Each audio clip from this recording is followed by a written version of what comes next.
Las TARDIS, también llamadas de forma variable cápsula TT, nave del tiempo o unidad TARDIS, eran el principal vehículo espacio-temporal utilizado por los señores del tiempo de Gallifrey, que les permitía viajar por todo el universo y el tiempo. Más allá de sus capacidades de viaje en el tiempo, que si bien eran de lo más avanzado del cosmos, no eran las únicas capaces de hacerlo. Lo que más llamó la atención de estas naves fue su trascendentalismo dimensional, es decir, que las dimensiones de aspecto por fuera y dentro eran diferentes. Las TARDIS eran máquinas increíblemente complejas. La naturaleza de su construcción era tal que se decía que se cultivaban en lugar de construirse, a partir de semillas que los señores del tiempo originalmente robaron a los arcontes. Esto se hacía en la fundición de crecimiento de cápsulas de viaje en el tiempo en la antigua Gallifrey. Los viejos talleres donde podían nacer las TARDIS estaban ubicados junto a la Matrix y, de hecho, eran la razón por la que a esta última se la solía denominar una especie de útero. Esto se debía a que los procesos no lineales por los que nacían las naves del tiempo solo podían tener lugar en un espacio nulo donde no se aplicaban las leyes normales de la física. Como las computadoras no podían soportar el estrés que cambiaba la realidad, las TARDIS necesitaban materia orgánica morfológicamente inestable, o protoplasma, para sus cálculos de transferencia en bloque. La capa plasmática externa, la configuración interior y una serie de otros detalles se derivaron de esta función, así como posiblemente un vínculo de la TARDIS con el Ojo de la Armonía. Debido al nivel de complejidad en su construcción, las TARDIS tenían un grado de sensibilidad e incluso podían tomar acciones independientes. Algunas incluso eran tan avanzadas que eran seres sensibles por derecho propio.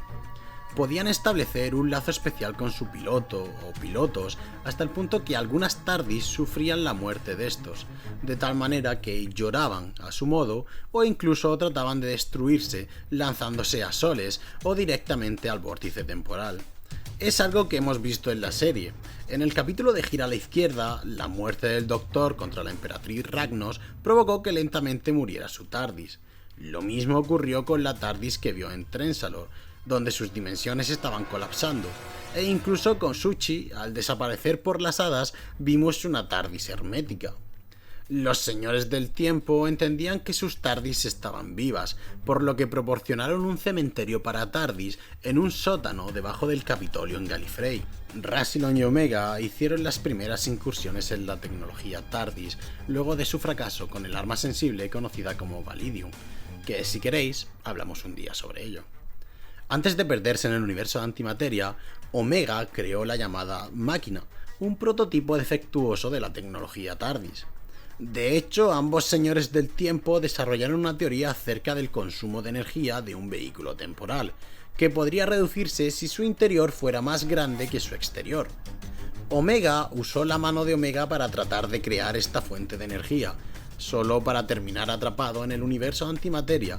Al mismo tiempo, Rassilon reclamaba el Ojo de la Armonía para alimentar estos vehículos. La construcción de nuevas naves del tiempo era tan compleja que implicaba la participación de la propia nave del tiempo futura, que solo podía realizarse en zonas donde las leyes normales del tiempo estuvieran suspendidas. Por lo tanto, se construyó una zona nula especial conectada a la caldera. Su maquinaria también permitía extraer información de todo el tiempo y el espacio y llegó a ser conocida como una especie de útero, que es básicamente lo que hemos mencionado al principio. Es curioso ver cómo los señores del tiempo rompieron sus propias reglas de su universo racional y lógico para crear estas máquinas que necesitaban de lo irracional para ser creadas. Tras la pérdida de Omega, Rassilon comenzó a producir en masa prototipos de la TARDIS tipo 1. Cuando el 11º Doctor se encontró atrapado en el pasado de Gallifrey, calmó a un tipo 1 asustado. Al presenciar el acto, Rassilon presionó al Doctor para que lo ayudara a desarrollar las TARDIS, extrayendo su conocimiento del futuro. Aunque el Doctor y la Tipo 1 lograron abandonar la antigua Gallifrey, los prototipos de Rassilon resultaron exitosos. Una vez disuelto el Imperio Gallifreyano, en pos del surgimiento de los Señores del Tiempo, las TARDIS pasaron a ser el principal vehículo de los Señores del Tiempo. Cuando Gallifrey pasó a llevar a cabo la política de no intervención, las TARDIS fueron custodiadas. Modelos antiguos fueron incluso vaporizados, aunque otros simplemente almacenados, y modelos más novedosos permanecieron en activo. Durante la última gran guerra del tiempo, los Daleks se volvieron expertos en destruir las TARDIS, incluidas las TARDIS de batalla, y para el asalto final, todas las TARDIS de la flota de Gallifrey habían sido destruidas. Sin embargo, al salvar a Gallifrey de la guerra, volvieron a plantarse nuevas TARDIS. Las TARDIS se movían normalmente a través del tiempo y el espacio, un proceso conocido como materialización. Esto estaba controlado por un componente llamado circuito de desmaterialización. El circuito solo funcionaba si el modelo específico de TARDIS estaba diseñado para utilizar el modelo específico de circuito de desmaterialización. Por ejemplo, una TARDIS tipo 40, diseñada para utilizar un circuito Mark I, no podría desmaterializarse si se utilizaba en su lugar un circuito de desmaterialización Mark II. El diferenciador de relatividad de una TARDIS era la pieza que se encargaba de realizar el desplazamiento a través del espacio. Si faltara o funcionara mal, entonces una TARDIS solo podría reaparecer en un lugar diferente en el tiempo, pero no en el espacio.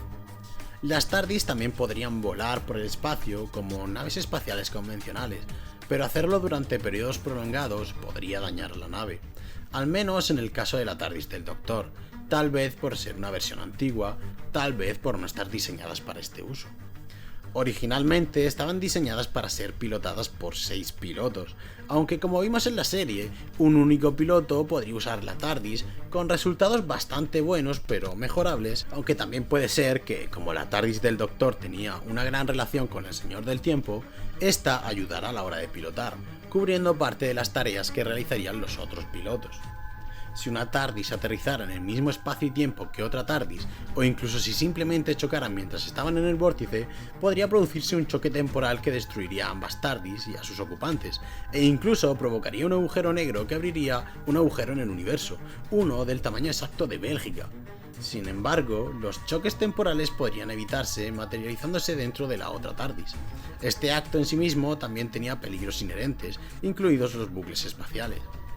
La apariencia real de una TARDIS era semejante a un cilindro metálico, pero gracias a su circuito camaleónico era capaz de adaptar diferentes apariencias, como vimos la del Doctor siendo una cabina, la del Amo siendo una columna griega entre otras, una cafetería como en el caso de la TARDIS de Clara, y en general pudiendo adoptar cualquier apariencia que le permitiera camuflarse con su entorno. También era capaz de proyectar ropa psíquicamente y traducir prácticamente cualquier idioma.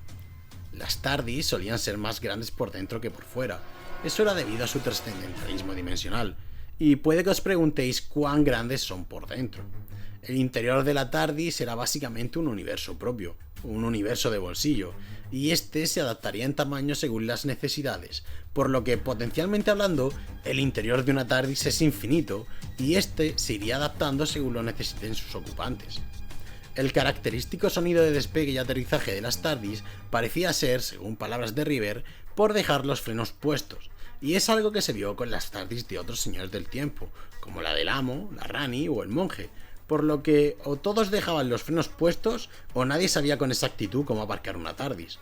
Aunque más adelante vemos que el Doctor también logró evitar el sonido característico, aunque el propio Doctor nos contó que esto era posible al poner los motores en silencio. Debido a la ionización, en ocasiones cuando las TARDIS se materializaban, interactuaban en cierto modo con su ambiente, provocando ráfagas de viento o pequeños temblores al desplazar partículas en el aire creando el espacio. El curador explicó que cuando una TARDIS aterrizaba, el tiempo se cristalizaba a su alrededor, fijando los eventos en la red de tiempo. Un choque de una TARDIS podía crear líneas temporales alternativas inestables o incluso dañar todo el tejido del tiempo.